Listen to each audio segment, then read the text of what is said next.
beautiful day here in Austin, Texas. It's 50-something degrees right now. A little bit chilly-willy. But let's not worry about the weather. Let's talk about this guy. So today I'm bringing out the mid-school radness.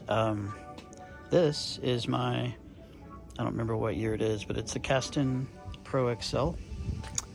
It's aluminum frame.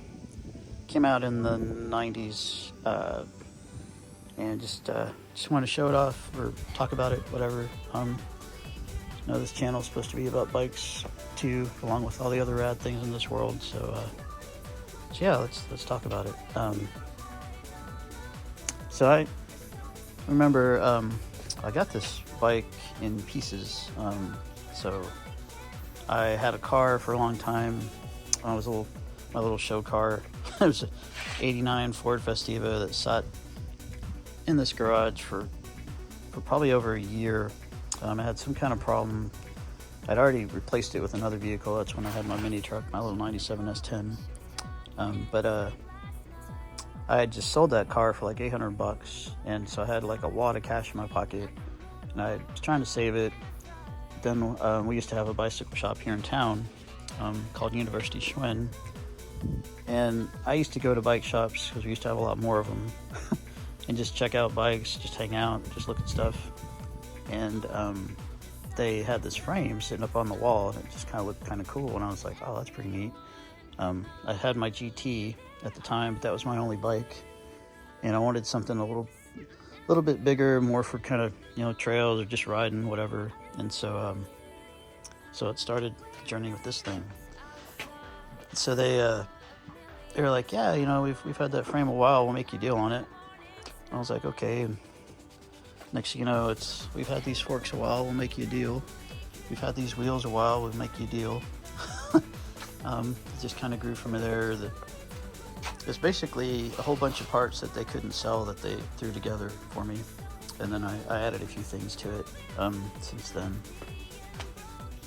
And that's kind of how I wound up with it. But as I said, I don't know if anyone watching this is familiar with Kastan. It's Lynn Kastan is the guy who used to make all the frames for Redline. And he came out with his own brand, and he had a really famous frame and fork. It was a unifork. It only had one blade. So this blade was missing. And it just went here, and then had a proprietary hub and rim. And it was supposed to be as strong as having, two fork blades, but I guess somebody was doing something. It was really actually just supposed to be for racing too. It wasn't really for freestyle. And I guess somebody decided they were gonna, do something gnarly with it. It snapped, and they sued Kastan, or lawsuit happened one way or the other, and that basically drove the company out of business. And nowadays, if you see one of those bicycles, they're hyper rare. They're really sought after. It's really interesting, all that stuff. I used to work at a skate shop called Agro Skateboards here in South Austin. And one of the guys I worked with, his name was Gary. He had one of those, and I got to ride it once. It was really rad bike.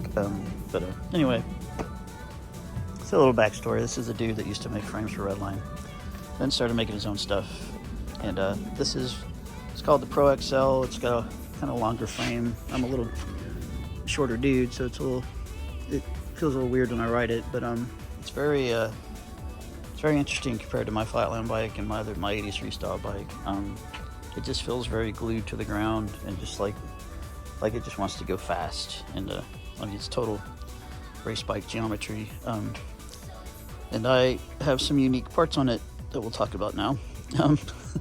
So originally it came with the Hoffman seat and like a kind of a generic aluminum railed seat post. It was a railed seat. I switched that out later on for this. It's a pivotal system, of course, just to save some weight, and just because I like the pivotal stuff better. It's just a lot easier to deal with. You'll notice the seat post clamps built into the frame. Frame itself's in pretty decent shape. I've got just some little scuffs here and there from years and years of use. This frame's probably 30 years old. being in Austin, I used to be a Longhorn fan. I threw that sticker on there, stayed on there. The rest of these stickers are all original, never been replaced, never been messed with, really. These are Mavic 32 spoke BMX rims, front and back. Very interesting. They don't make this product anymore. They're huge with road bike racing and stuff.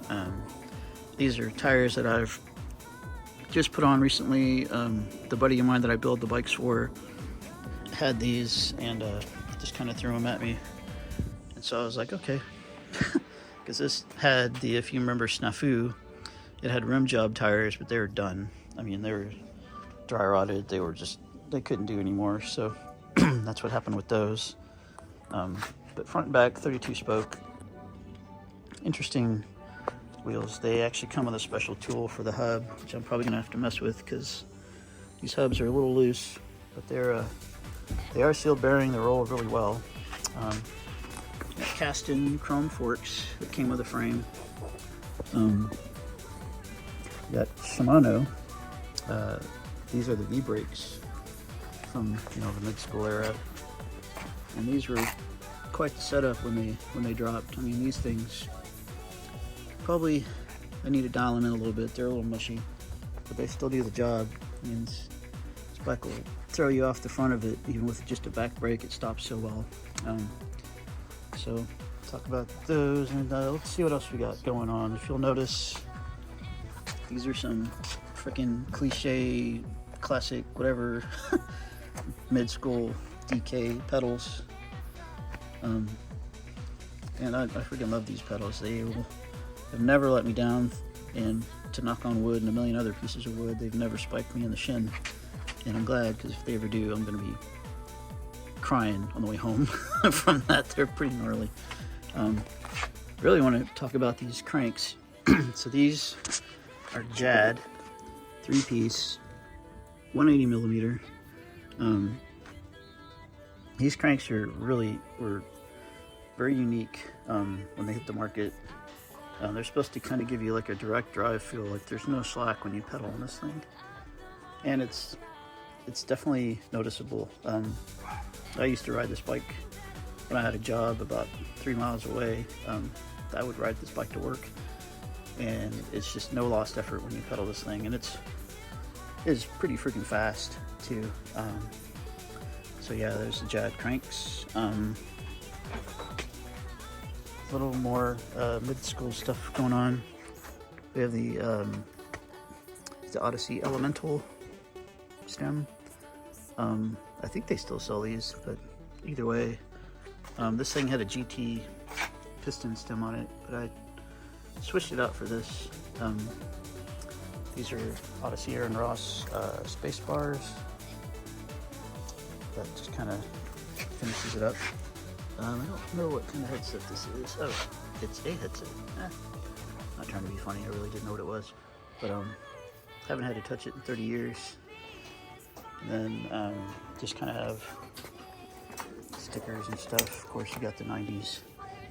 Props is a big deal. Down on the bottom bracket, I've got my skateboarding is not a crime sticker. You can really see it. But yeah, this bike's older, not quite super old, but you can see right here the 6061 aluminum. Pretty gnarly welds on this thing. Lots of gussets. You can see the squaring and the dropout. I thought that was pretty neat when I got it. Yeah, if total bike nerd bike. With all the little features and design and whatever. I just need to. Didn't really clean it up for the video because I mean this thing gets ridden. All my bikes don't usually just sit and collect dust. I mean, I'll talk about them, I'll film them, and then I'll go use them. So that's usually what happens. These are, I want to say these are Reuben grips. They're kind of Midschool too. And these are Jive. So yeah, that's another Midschool thing. They don't quite fit too well on these grips, so I'll probably take them off. But I was afraid of losing them. A friend of mine gave them to me, and I really treasured them, and I didn't want anything to happen to them, so I just put them on the bike so that they wouldn't just be sitting at a toolbox or get lost somehow. But yeah, that's my Kastan Pro XL. Fun bike to ride. You don't see them come up for sale very often, at least I don't think so. I've tried looking and tried to find, like get an idea what this thing's worth, just out of curiosity, because I've considered selling it every now and then when we're struggling, but then I'm like, well, replacing it would be probably impossible, at least with this parts combination. These tires roll pretty good. They're definitely not mid-school, but I mean, kind of have that look, so it doesn't really bother me to run them. And I'm not really trying to keep this thing, error correct or anything silly anyway. But these are the Haro multi-surface, so I think they do quite. I like the size. They do pretty good. If you look at these dropouts, you can't really run a big fat tire on this bike. It's purely race bred, so it's all about the 2.1 in the front and the 1.75 in the back. Like, it's all about going fast. And I learned I cleared some pretty decent gaps on this bike. It kind of helped me to learn how to keep the bike in the air when I bunny hop and stuff. And so now it's just a rider. I still take it out, jump curves, whatever, try to catch a layer with it. When I ride my flatland bike, the bars on that thing are probably 8.5-inch rise, I believe. So coming down to these little guys, these are probably 7s or 7.5s. Just totally different feel, but it is fun. It's very fast, and I know I've said that like a dozen times, but this video is not gonna be as long. I just kind of wanted to throw this one out here. I've been kind of going through my bikes, just seeing what all needs to be done or fixed, cleaning them up, whatever. Every now and then, I think it's kind of good to do that. I want to do a lot more riding this year, so I just want to make sure everything's working and I don't have to mess with it. And so that's what's bringing me to this. So hope everyone's first month of the new year was good. I know this is I guess the second day of February now, and it's hard to believe we've already blew through a month. But yeah, it's again, my name is Randall. This is my Kastan Pro XL. Hope everyone's out there is doing well. Thank you for stopping by. Thanks for viewing. I noticed I've gotten a few more subscribers as I've started to put stuff out, so that's kind of cool. Thank you all for for subscribing, checking things out.